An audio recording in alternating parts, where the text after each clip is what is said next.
Hey everyone, do you think we should copy all that the prophets did? Let's talk about it.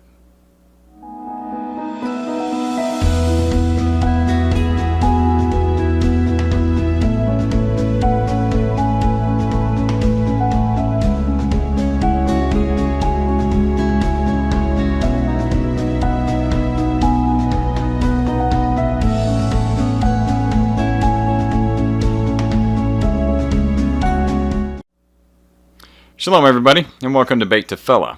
Now that we have examined the New Testament, should we make sure that we examine the books of the prophets in the Tanakh as well? I think we most definitely should, to make sure that we don't think that every tiny thing that the prophets did would apply directly to us. You know, sometimes people can build entire doctrines around things that haven't been commanded to us by Elohim. I want to go over just a couple examples in this quick video and show you what I'm talking about. But before I get started, I want to read you a couple verses, starting with Deuteronomy 4:2. Do not add to the word which I command you, and do not take away from it, so as to guard the commands of Yahweh your Elohim, which I am commanding you.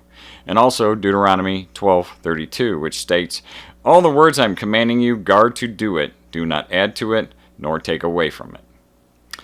With that understanding, let's go ahead and read Daniel 6, verse 10.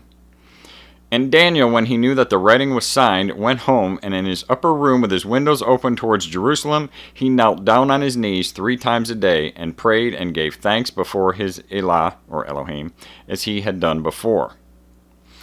Now from this verse, I know that some people claim, because Daniel prayed 3 times a day, that we should also do the same. But since Elohim never instructed us to pray 3 times a day in his Torah, wouldn't that be adding to the word? Well, of course it would. This verse also states that Daniel prayed facing Jerusalem, but where did Elohim instruct us to do that in his Torah? He didn't. The following verse also has something similar from Ezekiel 8:16. And he brought me into the inner court of the house of Yahweh, and there at the door of the Hakal, or the temple of Yahweh, between the porch and the slaughter place were about 25 men with their backs towards the Hakal of Yahweh, and their faces towards the east, and they were bowing themselves eastward to the sun. Now that verse tells us what their custom was. And no, there's not a thing wrong with their custom, in my opinion. In fact, maybe if we paid attention to why other religions say to do it, we might find a very good reason for doing it.